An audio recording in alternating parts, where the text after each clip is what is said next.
Cheguei à ceia de Natal com o braço engessado. O que aconteceu, Carmen? Perguntaram todos assustados. Já vão saber, respondi em voz baixa com um meio sorriso. Naquela noite, o clima parecia de festa, mas por dentro eu só pensava em tudo o que tinha vivido nos últimos 2 anos. Aquela noite marcava o fim de uma história e o começo de outra. Meu nome é Carmen Delgado, tenho 52 anos e até pouco tempo atrás achava que era uma mulher de sorte. Depois que meu marido Miguel faleceu, meus dias ficaram vazios, mas eu ainda me sentia abençoada por ter um filho bom, o Rodrigo, de 28 anos, e uma nora gentil, a Valéria, de 26. Eles insistiram para que eu fosse morar com eles em São Paulo. Mãe, você não pode ficar sozinha. A gente precisa de você aqui, diziam. E eu, boba, acreditei. Vendi a casa antiga e me mudei para o sobrado deles na Vila Mariana. Miguel havia deixado uma boa herança, a casa, economias e o seguro de vida. O suficiente para viver tranquila e ajudar quando fosse preciso. O problema é que quando fosse preciso virou sempre. A primeira vez foi em abril do ano passado. Rodrigo apareceu nervoso na sala. Mãe, o escritório está com problema de fluxo de caixa. Só preciso de uns 50 mil por 2 meses no máximo. 2 meses viraram 4. Depois veio outro pedido. 30 mil para um curso essencial da Valéria. Em agosto, o carro. Em outubro, uma oportunidade única de investimento. Quando percebi, já tinham saído 140 mil reais da minha conta. E nenhum real de volta. Mas o verdadeiro estalo veio em dezembro. Eu fazia café quando ouvi, pelo duto de ventilação do quarto deles, uma conversa que congelou meu sangue. Quando você acha que a velha vai morrer? Perguntou Valéria com a voz fria, como quem comenta o tempo. Valéria, não fala assim, respondeu Rodrigo hesitante. Por quê? Ela tem 52 anos, pode viver mais 30. Não podemos esperar tanto. O que você quer dizer com isso? Que a gente podia se preparar, ou pelo menos garantir que tudo esteja no nosso nome quando a hora chegar. O cheiro do café se misturou ao gosto amargo do medo. Minha nora falava da minha morte como quem planeja uma compra parcelada. A partir dali, algo dentro de mim morreu. A Carmen ingênua, que achava que amor de família bastava. Nas semanas seguintes, passei a observá-los com olhos novos. Cada "como você dormiu, mãe?", cada abraço soava ensaiado. Eles não eram mais meu filho e minha nora. Eram 2 estranhos com sorrisos falsos. Em janeiro, tomei uma decisão silenciosa. Disse que ia ao médico, mas fui direto ao banco. O gerente, Luiz, me recebeu surpreso. Faz tempo que não a vejo sem o Rodrigo, dona Carmen. Pois é, Luiz, hoje vim sozinha. Quero ver todos os meus extratos e cartões. Foi ali que descobri o tamanho do buraco. Pequenos saques semanais, sempre às sextas, quando eu estava na aula de hidroginástica. 500 reais aqui, 1.000 ali. Somando tudo, 35 mil reais. Roubados pouco a pouco pelas mãos do meu próprio filho. Senhora, todos esses saques foram com seu cartão e senha. Claro, porque o Rodrigo me ajudou a decorar o novo código. Respondi com a voz firme. Saí do banco decidida. Mudei todas as senhas, fechei cartões, abri uma nova conta em outro banco e deixei apenas o mínimo na antiga. Quando voltei para casa, Rodrigo me esperava sorridente, apoiado no balcão da cozinha. Como foi no médico, mãe? Tudo bem. Nada que um pouco de paciência não resolva. Você parece cansada. Quer que eu te leve nas próximas consultas? Por dentro, ri da ironia. Aos 52 anos, estavam me tratando como se eu fosse uma idosa senil. Obrigada, meu filho. Ainda sei cuidar de mim. Naquela noite, deitada, entendi que não podia simplesmente confrontá-los. Chorar ou implorar por amor não traria meu dinheiro de volta. A Carmen antiga teria feito isso. A nova Carmen, não. Eu ia descobrir tudo. E quando chegasse a hora, faria questão de que cada um pagasse o preço do que me fez. Foi assim que contratei Fernando Ruiz, um investigador particular. Ex-policial, discreto e direto. Dona Carmen, o que exatamente quer que eu descubra? Tudo onde gastam, o que escondem e com quem estão se envolvendo. Vai demorar umas 3 semanas?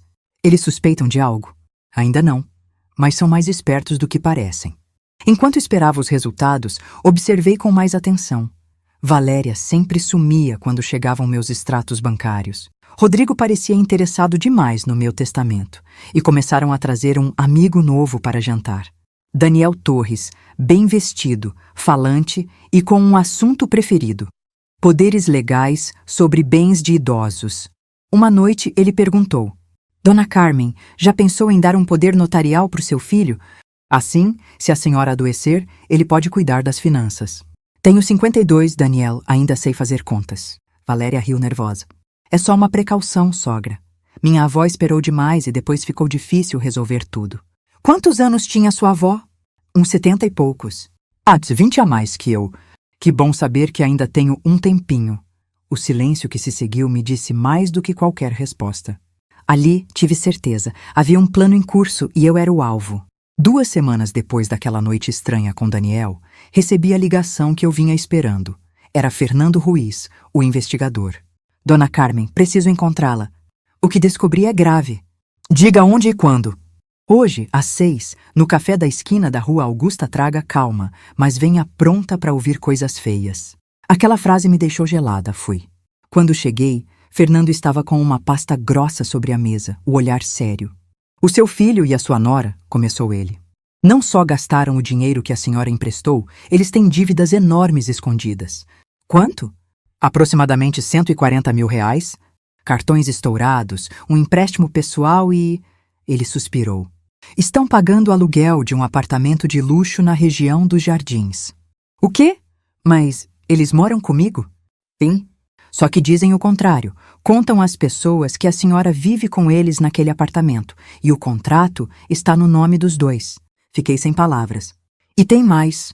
O tal Daniel Torres não é apenas um amigo, continuou Fernando virando algumas páginas.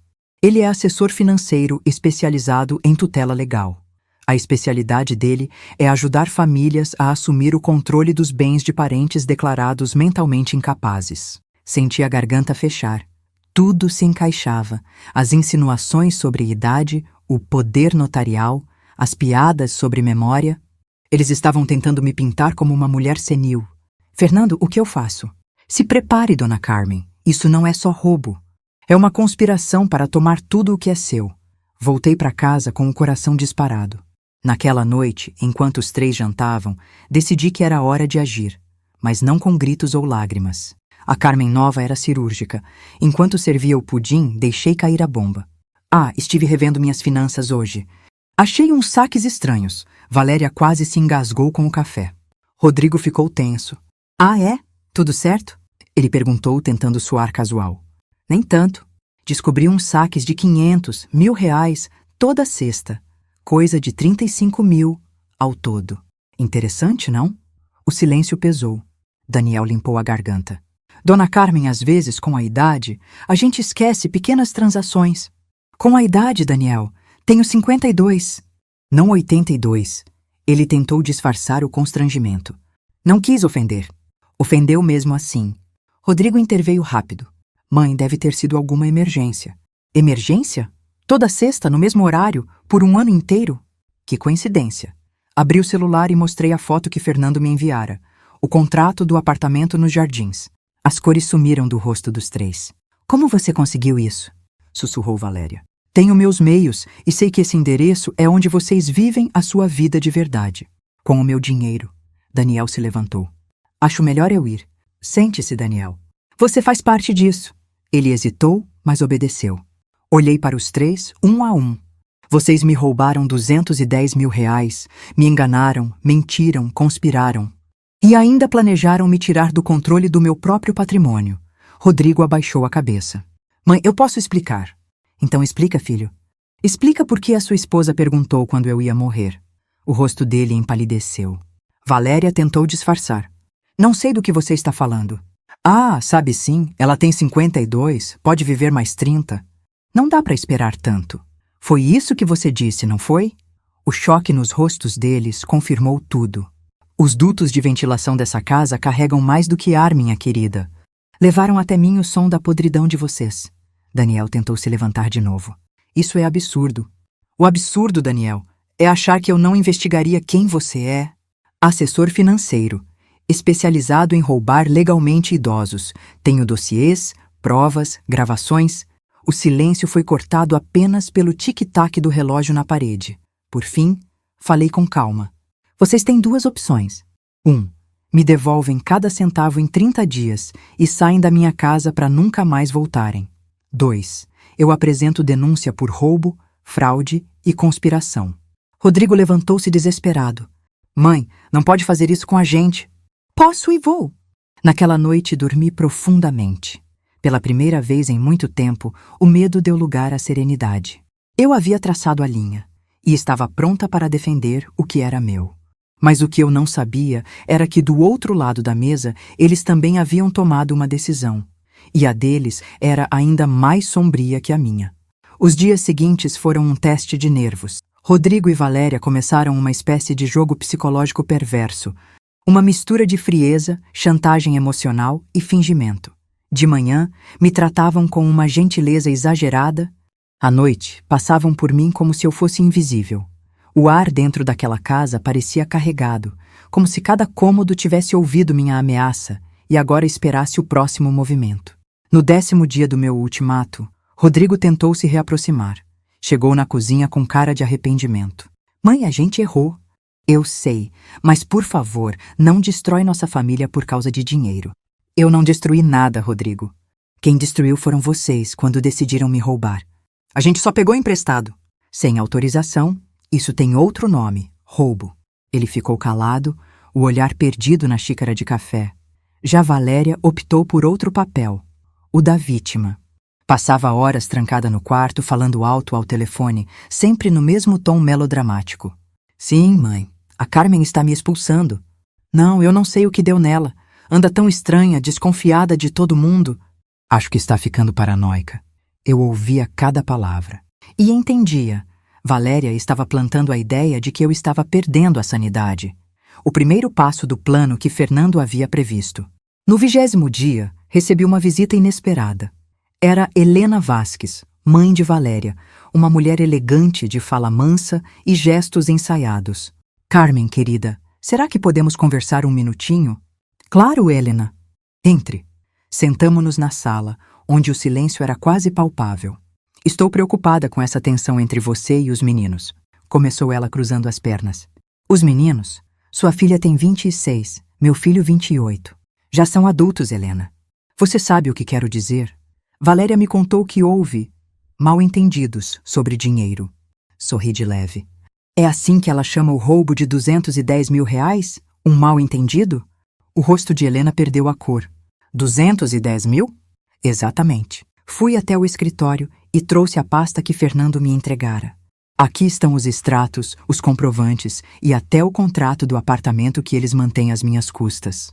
Ela folheou as páginas em silêncio. O que vi no rosto dela não foi apenas surpresa, foi vergonha. E Carmen, eu não sabia. Valéria disse que vocês estavam economizando para comprar uma casa. Economizando com o meu dinheiro, Helena, e ainda por cima, tramando para me tirar do controle das minhas próprias contas. Helena fechou os documentos devagar. O que vai fazer? Já dei 30 dias para devolverem o dinheiro. Faltam 10. Se não pagarem, vou à justiça. Ela respirou fundo. Sei que estão errados, mas são jovens. Talvez você pudesse pensar em perdoar. Sua filha falou em acelerar minha morte para herdar mais rápido. Ainda acha que devo perdoar? Os olhos de Helena se arregalaram. O quê? Foi o que ouvi? E posso provar, se quiser escutar a gravação. Naquela noite, Helena saiu de lá sem dizer palavra. Dias depois, percebi que ela havia assumido o papel de mediadora. Conversava com Valéria quase todos os dias, e o tom das discussões que vinham do quarto não parecia amigável. Responsabilidade, vergonha, consequência, eram palavras que agora ecoavam pela casa. Rodrigo, por outro lado, começou a vender coisas. Primeiro o relógio caro, depois equipamentos eletrônicos e, por fim, o carro esportivo. Quando completaram 30 dias, ele me procurou, abatido. Mãe, conseguimos juntar 120 mil. Está aqui o cheque. 120? E o resto? Não deu tempo. Posso fazer um plano de pagamento? Um plano de pagamento, Rodrigo? Você fala como se fosse meu cliente, não o homem que me roubou. Ele me olhou com os olhos marejados. Por favor, mãe. Eu te avisei. 30 dias nenhum a mais. Ele insistiu, mas meu coração estava firme. Eu amava meu filho, mas também me amava. E pela primeira vez em anos, me escolhi. Na manhã seguinte, fui ao escritório da advogada Patrícia Vega, indicada por Fernando. Uma mulher de postura impecável, voz calma e olhar afiado. Depois de ler todos os documentos, ela levantou a cabeça e disse: Dona Carmen, a senhora tem um caso sólido de fraude e apropriação indevida. Se levarmos isso adiante, eles podem pegar de 2 a 8 anos de prisão. E se eu não quiser mandar meu próprio filho para a cadeia? A única alternativa seria restituição total, imediata e assinatura de um acordo formal. Saí do escritório decidida a pensar. Mas quando cheguei em casa, algo estava errado. A porta da frente estava destrancada. O quarto deles, vazio. Metade das roupas tinha sumido, gavetas abertas, malas ausentes. Sobre a escrivaninha, uma pilha de papéis. Entre eles, encontrei algo que fez o chão sumir dos meus pés. Um orçamento de advogado especialista em tutela de incapacidade. E preso a ele, um rascunho escrito à mão, a letra de Valéria.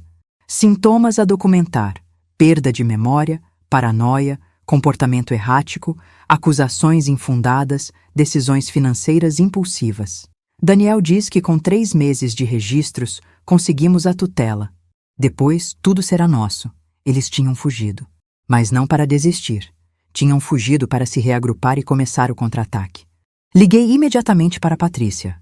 Ela ouviu tudo em silêncio e depois disse com firmeza: Carmen, isso muda tudo. Agora não é só roubo, é uma conspiração para cometer fraude grave. O que eu faço? Amanhã mesmo entramos com a denúncia. E contrate segurança particular. Não subestime o perigo. Naquela noite, enquanto trancava cada porta da casa, percebi que não estava mais apenas protegendo meu dinheiro. Eu estava lutando pela minha liberdade. E talvez pela minha vida. No dia seguinte, cheguei ao Ministério Público com as mãos suando e o coração acelerado. Era o momento de formalizar a denúncia. Fernando me acompanhava e a advogada Patrícia já tinha preparado toda a papelada. Eu não imaginava que, ao mesmo tempo, meu próprio filho e minha nora também estavam se movendo contra mim. Enquanto aguardava para ser chamada, meu celular tocou. Número desconhecido. Alô? Dona Carmen Delgado? Era a voz calma e arrogante de Daniel Torres. O que você quer, Daniel? Acho que podemos resolver isso de maneira civilizada. Não há mais o que resolver. Ao contrário, tenho uma proposta que pode evitar problemas legais para a senhora. Está me ameaçando? Apenas oferecendo uma saída digna. Fechei os olhos tentando conter a raiva. Onde estão Rodrigo e Valéria? Em um lugar seguro, considerando as ameaças que a senhora fez contra eles. Ameaças? Exigir o que é meu virou ameaça agora? A senhora tem andado, impulsiva. É natural, nessa idade, que o raciocínio comece a falhar. Fiquei muda por um segundo. Era exatamente o que Fernando havia previsto. Eles estavam construindo a narrativa de que eu estava mentalmente desequilibrada. Daniel, tenho 52 anos, meu raciocínio está perfeito. É o que todas dizem, Dona Carmen. Até que... não está mais. Desliguei o telefone tremendo de raiva. Mas no fundo, sabia que o golpe deles era mais inteligente do que qualquer arma. Queriam destruir minha credibilidade para depois destruir minha liberdade. Patrícia foi direta quando contei. Carmen, não espere! Precisamos agir agora. Eles vão tentar alegar que a senhora não tem condições mentais de lidar com o próprio dinheiro. E se convencerem um juiz disso? Então eles ganham tudo. Casa, contas, aplicações. Tudo em nome da proteção à senhora. Nos dias seguintes, a guerra deixou de ser apenas emocional, virou jurídica e psicológica. Recebi intimação. Rodrigo e Valéria haviam aberto um processo pedindo tutela judicial sobre mim. Alegavam que eu sofria declínio cognitivo, que acreditava em teorias conspiratórias e que estava dilapidando o próprio patrimônio por paranoia. Anexaram fotos da casa em mau estado, tiradas depois de bagunçarem os cômodos de propósito. Trouxeram testemunhas, vizinhos que descobrimos depois eram conhecidos de Daniel. Até um laudo médico apareceu, assinado por um clínico que eu nunca tinha visto. Patrícia se manteve firme. Carmen, vamos desmontar isso com fatos. Primeiro, faremos uma avaliação psicológica independente. Segundo, investigaremos Daniel a fundo. Foi assim que conheci o Dr. Júlio Mendoza, o psicólogo indicado pela defesa. Foram 3 sessões longas, exaustivas, mas necessárias. Ele era paciente e direto, e me tratava como uma mulher lúcida, não como uma idosa fragilizada. 3 dias depois, o laudo oficial foi entregue. A paciente demonstra plena capacidade cognitiva, memória preservada e raciocínio lógico compatível com sua faixa etária, Não há qualquer indício de deterioração mental. Quando li aquilo, chorei. Não por orgulho, mas por alívio. Finalmente, algo concreto para provar que eu ainda era dona de mim. Enquanto isso, Fernando investigava Daniel Torres com a obsessão de um cão farejador. E numa tarde chuvosa, ele apareceu no café com uma expressão sombria. Dona Carmen, o que encontrei muda completamente o jogo. Diga. Daniel já esteve envolvido em pelo menos 3 casos idênticos, sempre o mesmo padrão. Aproxima-se de famílias com um idoso com bens, convence os parentes a solicitar tutela legal e meses depois a pessoa morre. Morre? Como assim? Acidentes domésticos, erros médicos, quedas, problemas respiratórios. Tudo muito conveniente. E o dinheiro sumia. Meu corpo inteiro gelou. Está dizendo que ele é um assassino? Estou dizendo que ele é inteligente demais para deixar provas. Mas os rastros estão lá. E se a senhora está no caminho dele, precisa se proteger agora. Foi Patrícia quem tomou a frente da segurança. Em menos de 48 horas, um guarda-costas profissional, Miguel Santos, já estava instalado na minha casa. Homem de fala seca, olhar atento e disciplina militar. Dona Carmen, se eles tentarem algo, vão encontrar resistência. Mas a senhora precisa seguir meus protocolos. Que protocolos? Nada de sair sozinha à noite. Evite rotinas previsíveis. E se notar algo fora do lugar, me avise imediatamente. Nos dias seguintes, minha casa virou uma fortaleza. Trancas novas, câmeras, alarmes. Mesmo assim, o medo persistia. Chamadas anônimas de madrugada, portões abertos que eu tinha certeza de ter trancado. E uma manhã, encontrei as 4 rodas do meu carro cortadas. Miguel foi claro. Estão testando seus limites. Querem te assustar. Ou preparar algo pior, respondi. E ele assentiu. Com o tempo, comecei a perceber pessoas diferentes observando a casa. Homens de terno, carros parados na esquina por horas. Miguel confirmou. Estão te vigiando. Estudando seus hábitos. Para quê? Para saber quando você estará mais vulnerável. Naquela noite, enquanto tomava chá olhando pela janela, senti pela primeira vez o peso do que estava acontecendo. Não era mais uma briga de família. Era uma caçada. E eu, uma mulher de 52 anos que nunca tinha levantado a voz para ninguém, agora era o alvo. Mas o que eles ainda não sabiam é que eu também estava caçando. E o primeiro erro deles seria o último. Era uma terça-feira de outubro, quente e abafada. Eu voltava da minha aula de pintura, a única rotina que ainda mantinha desde antes de tudo. Miguel, o segurança, sempre dizia para variar os horários, mas eu me recusava a ceder totalmente ao medo. Afinal, já haviam tomado o suficiente de mim, não levariam também a minha paz. Cheguei em casa por volta das 10 da noite. Tudo estava escuro, silencioso demais. A primeira coisa que notei foi a porta do quintal entreaberta. Eu tinha certeza absoluta de que a deixara trancada. Um frio me subiu pelas costas. As lições de Miguel ecoaram na minha cabeça. Nunca investigue sozinha. Dei 2 passos para trás, peguei o celular e liguei. Miguel, tem algo errado. A porta dos fundos está aberta. Sai de casa agora, Dona Carmen. Vai pro carro e tranca as portas, estou a caminho. Fiz exatamente isso 5 minutos depois. Ele chegou com mais 2 agentes. Entraram pela frente, armados, táticos, enquanto eu esperava dentro do carro com as mãos tremendo sobre o volante. 20 minutos se arrastaram como horas. Quando finalmente Miguel saiu, a expressão dele era grave. Encontramos dispositivos de gravação escondidos no seu quarto e na sala. O quê?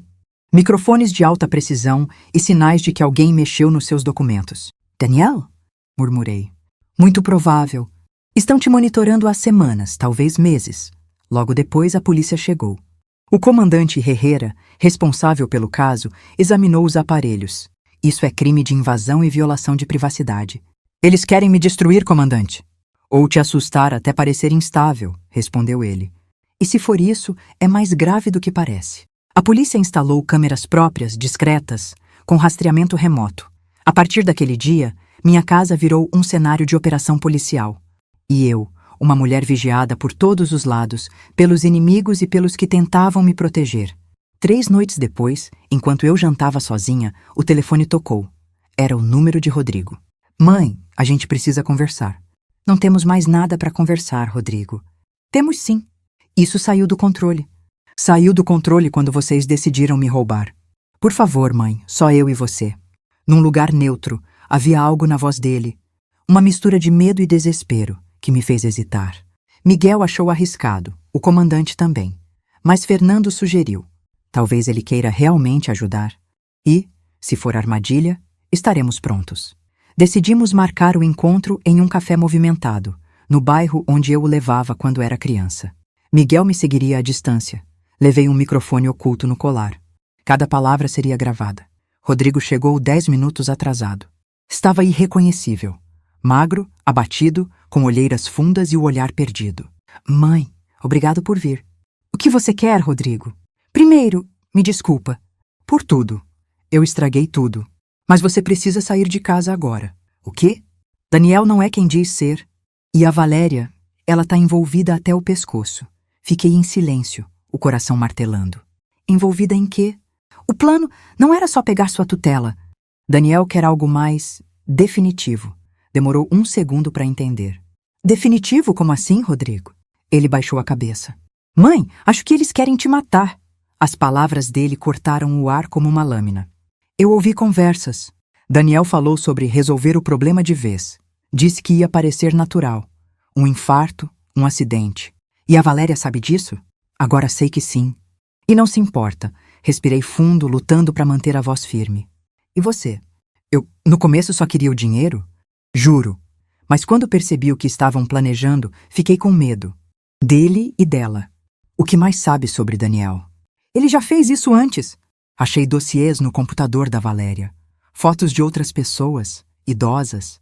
Todas morreram pouco tempo depois que ele assumiu a tutela.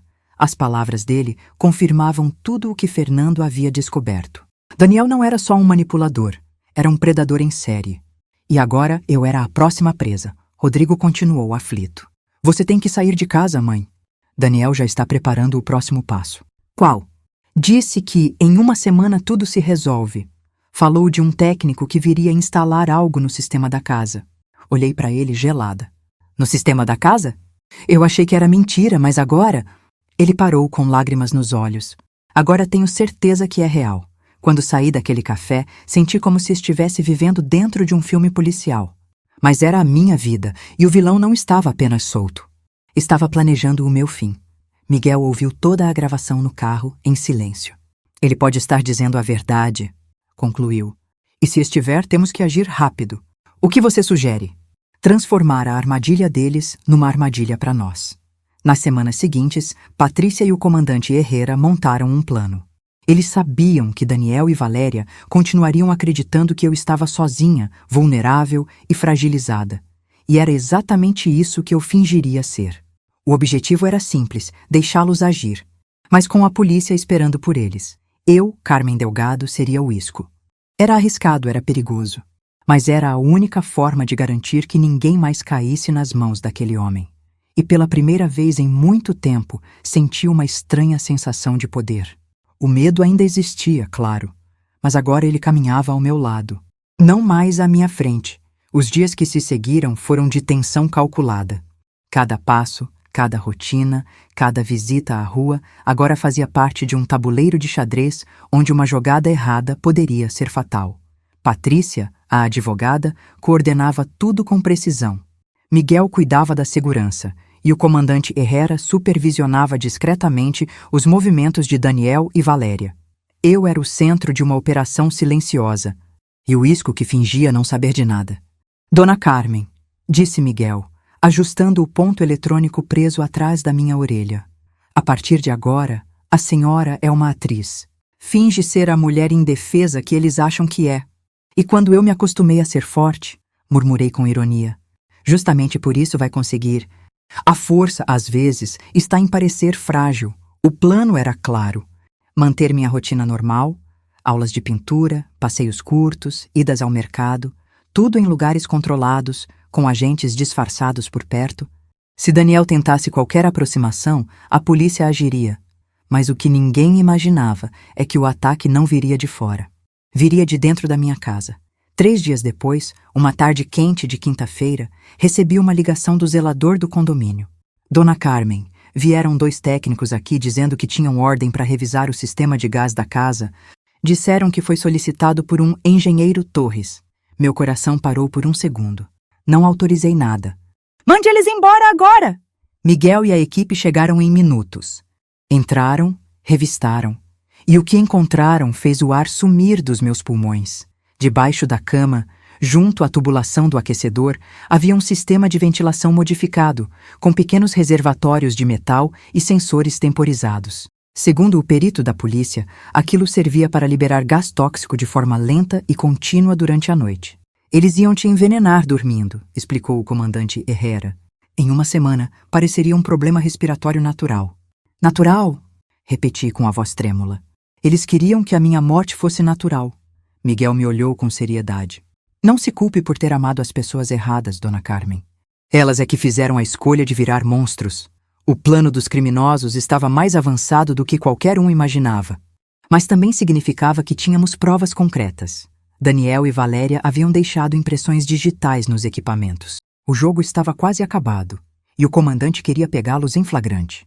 Eles vão voltar, disse Herrera. Precisam terminar a instalação. E quando voltarem? Estaremos esperando. Na noite seguinte, a casa parecia normal. As luzes apagadas, o portão entreaberto, o ambiente vulnerável, tudo encenado para atrair o inimigo. Eu estava no estúdio de pintura, com o microfone ativado, Miguel e os policiais escondidos nos cômodos vizinhos. Pouco depois das 10, o aviso veio pelo ponto eletrônico. Carmen, há movimento nos fundos. 2 pessoas. Um homem e uma mulher. Meu coração disparou. São eles? Confirmado. Daniel Torres e Valéria Delgado Rodrigo não está. A respiração ficou pesada. Ouvi ruídos distantes, passos abafados, o som metálico de ferramentas sendo manuseadas. Eles falavam em voz baixa, mas o microfone captou tudo. Rápido, Daniel, a gente não tem muito tempo. Relaxa amanhã à noite, tudo acaba. Minhas mãos tremiam sobre o pincel. Miguel sussurrou no ponto. Aguente firme. A equipe está posicionada. Mas então veio a reviravolta que ninguém esperava. Uma terceira voz surgiu, era Rodrigo. E o que vocês estão fazendo? Rodrigo, sai daqui, gritou Valéria. Isso não era o combinado, Daniel. Você disse que seria um processo legal. Já é tarde para arrependimento, respondeu o homem com frieza. Miguel cochichou. Ele está com eles, mas não parece parte do plano. E agora? Perguntei. Espere meu sinal. Ouvia-se uma discussão acalorada dentro da casa. Rodrigo gritava desesperado. Vocês vão matar minha mãe, Valéria respondeu. Era para ter sido simples, mas você estragou tudo. O comandante Herrera decidiu agir. Agora! Em segundos, o silêncio da rua foi rasgado por sirenes. Policiais armados invadiram o quintal. Polícia! Ninguém se mexe! Mãos para cima! O resto aconteceu num borrão. Gritos, correria. Valéria tentando fugir pelos fundos, Daniel sendo jogado ao chão. Rodrigo parado, chorando, com as mãos levantadas. Eu, ainda tremendo, esperei Miguel me chamar. Pode sair, Carmen. Acabou. Mas não havia acabado. Não para mim. Quando entrei na sala, vi Daniel algemado, o olhar frio, sem arrependimento. O sistema de gás desmontado estava espalhado pelo chão. Tubos, temporizadores, cilindros marcados com etiquetas químicas. Valéria, também algemada, me lançou um olhar de ódio puro. Isso é culpa sua? Se tivesse nos dado o dinheiro, nada disso teria acontecido. Não, Valéria, respondi. Calma. Isso aconteceu porque vocês escolheram o caminho mais podre possível. O comandante se aproximou, mostrando-me uma das peças apreendidas. Se não tivéssemos chegado hoje, dentro de uma semana teríamos encontrado um corpo. E naquele momento, eu finalmente entendi. Eles não queriam só o meu dinheiro. Queriam apagar a minha existência. Rodrigo se aproximou algemado, chorando. Mãe, me perdoa, eu juro que vim para impedir. Olhei para ele, tentando reconhecer o menino que criei. Você salvou minha vida hoje, Rodrigo, mas também ajudou a destruí-la antes disso. Ele baixou a cabeça, em lágrimas, e eu, pela primeira vez, senti o que era ser livre. Mas à custa de tudo o que um dia chamei de família. A casa parecia uma cena de filme policial. Luzes piscando, policiais tirando fotos, o som das câmeras misturado ao choro abafado de Rodrigo. 2 anos antes, aquele mesmo lar fora cenário de risadas, jantares de domingo e cheiro de bolo de fubá no forno. Agora era palco de ruína e justiça. Daniel Torres, o homem que se apresentava como consultor financeiro, estava algemado, sentado na sala. Nem sequer tentou negar. Olhou para mim com um sorriso torto, frio, como quem analisa uma peça de xadrez. Parabéns, Dona Carmen, a senhora venceu. Disse com um tom cínico. Não, respondi, firme. Eu sobrevivi. Você, Daniel, é que perdeu. Ele baixou o olhar, ainda arrogante, mas silencioso. Valéria, ao contrário, se contorcia de ódio. Você acabou com a nossa vida, gritou. Eu? Perguntei, calma. Ou foi você que escolheu tentar acabar com a minha? O comandante Herrera interrompeu. Senhora, não perca tempo discutindo com criminosos, eles vão pagar por tudo. Enquanto a equipe coletava provas, tubos, temporizadores, registros bancários, Rodrigo permanecia sentado, com as mãos cobrindo o rosto. Quando me viu, se levantou devagar. Mãe, eu juro, eu vim para impedir. Liguei para a polícia antes deles chegarem. O comandante confirmou com um aceno. É verdade. Recebemos uma denúncia anônima vinda do celular dele minutos antes da operação. Rodrigo chorava. Eu fui burro, mãe covarde. Deixei a Valéria me arrastar para um buraco. Você não foi covarde, Rodrigo, respondi com a voz baixa. Foi fraco. E às vezes, a fraqueza também mata. Ele abaixou a cabeça, soluçando. Eu só queria consertar as coisas. E consertou. Me salvou. Isso vai pesar a seu favor, mas não apaga o que fez. As semanas seguintes foram uma mistura de alívio e cansaço. Os jornais logo noticiaram a prisão de Daniel Torres, acusado de tentativa de homicídio e fraude. A investigação ampliada revelou 3 outras mortes de idosos em circunstâncias suspeitas. Dessa vez, com provas materiais, ele não escaparia. Valéria também foi presa, respondendo por conspiração e tentativa de homicídio. As gravações e documentos mostravam que ela sabia de cada detalhe e participava ativamente do plano. Seu olhar nos tribunais nunca mudou. Sempre o mesmo ódio frio, o mesmo desprezo por mim, como se eu fosse o obstáculo que destruiu sua ascensão. E Rodrigo, meu filho, cooperou com as autoridades, entregou informações e testemunhou contra Daniel e Valéria. Graças a isso, a pena dele foi reduzida. 5 anos de prisão por fraude e associação criminosa. Eu fui ao julgamento, sentei-me na primeira fileira e ouvi o veredito com o coração apertado. Quando o juiz pronunciou as sentenças, 25 anos para Daniel, 15 para Valéria e 5 para Rodrigo. Minhas mãos tremiam. Não de raiva, de tristeza, porque justiça às vezes não vem acompanhada de paz. No dia da sentença, Rodrigo pediu para falar comigo. Os agentes permitiram alguns minutos. Nos encontramos numa sala fria, de paredes brancas. Mãe, começou ele chorando, eu não espero perdão. Só quero que saiba que eu entendi. Entendi tudo o que te fiz. Você me destruiu por dentro, Rodrigo. Respondi com sinceridade, mas ainda é meu filho. Eu te salvei, pelo menos no final. Sim? Assenti, sentindo as lágrimas arderem. E isso conta.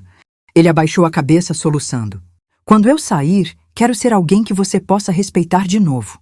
Espero que consiga. O perdão não é um presente, filho. É uma conquista. Saí daquela sala com um vazio difícil de explicar. Não havia vitória, só a constatação amarga de que a ganância pode corromper até o amor mais puro. Os meses seguintes foram de reconstrução. Miguel, o segurança, continuou cuidando de mim por um tempo, até que a sensação de ameaça começou a desaparecer. Patrícia se tornou mais que minha advogada. Virou uma amiga. E Fernando, o investigador, me visitava de vez em quando, sempre trazendo uma piada para quebrar o peso das lembranças. 1 ano depois eu estava diferente, mais leve, mais forte, mais dona de mim. Reformei a casa, pintei as paredes, plantei um jardim novo e transformei o quarto onde instalaram o veneno em um ateliê cheio de luz. Ali, entre pincéis e cores, encontrei um pedaço de paz que não conhecia há anos. Às vezes, o silêncio da casa ainda me assusta. Mas aprendi que solidão é melhor que convivência com o mal disfarçado de amor. Hoje Rodrigo me escreve cartas da prisão. São sinceras, longas, cheias de arrependimento. Fala sobre a terapia, sobre os grupos de reabilitação e sobre a culpa que carrega. Eu respondo, com afeto, mas com distância. A confiança se quebrou, e não há cola no mundo que junte o que se partiu por dentro. Valéria, segundo Patrícia, nunca demonstrou arrependimento. Disse ao juiz que tudo foi influência de Daniel, mas as gravações mostravam o contrário. A sentença dela foi confirmada em segunda instância, e Daniel, O homem culto e refinado virou manchete. Assessor financeiro condenado por assassinatos de idosos. Nos bastidores, o comandante Herrera me contou que ele tentou subornar guardas, mas foi transferido para um presídio de segurança máxima. Nunca mais o vi e nunca mais quero ver.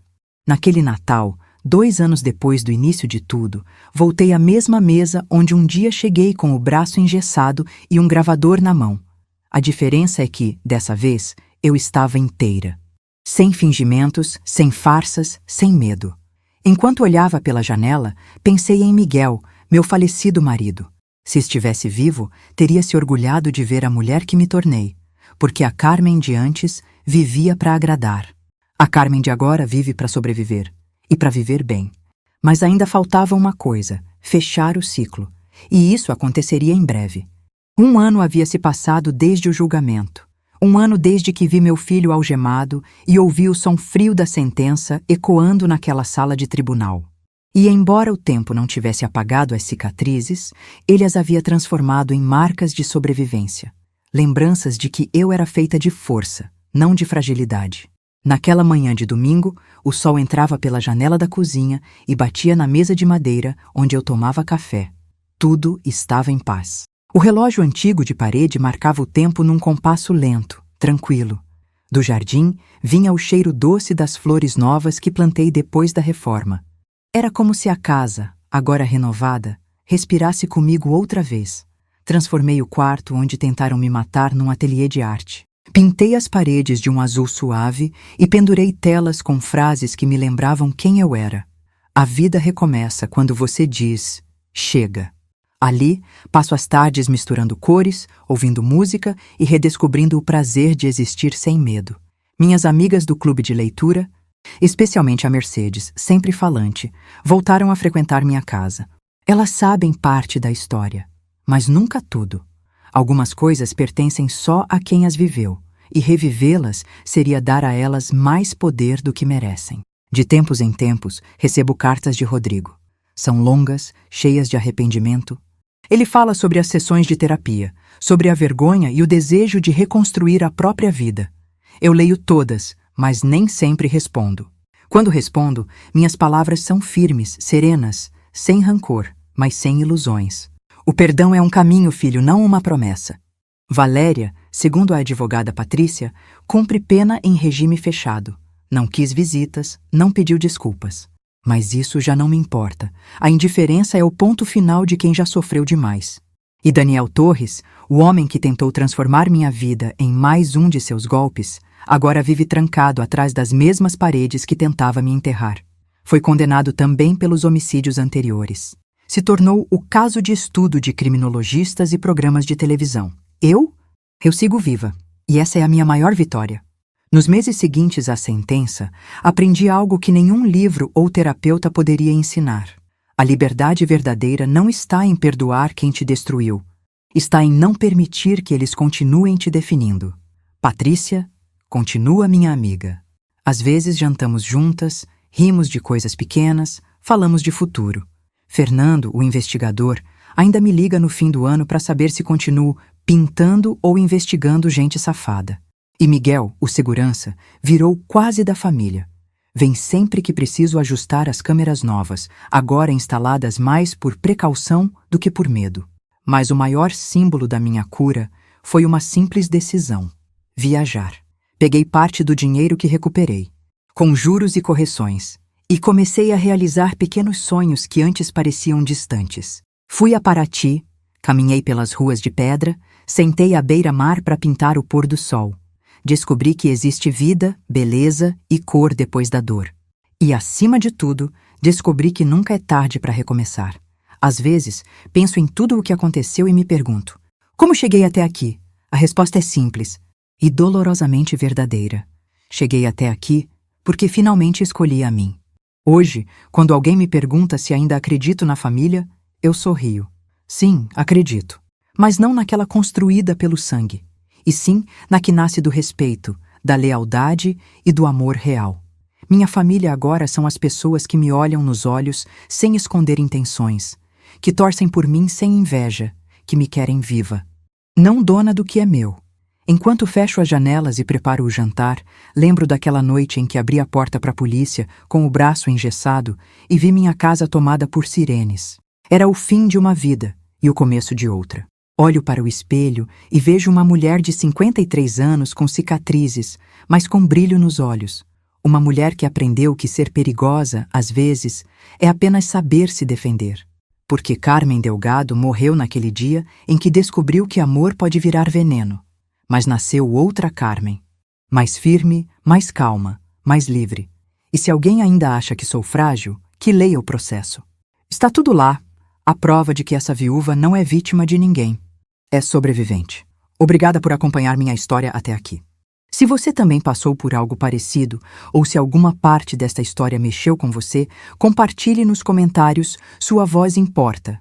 Sua dor importa. E, por favor, curta este vídeo e comente o número 5 aqui embaixo.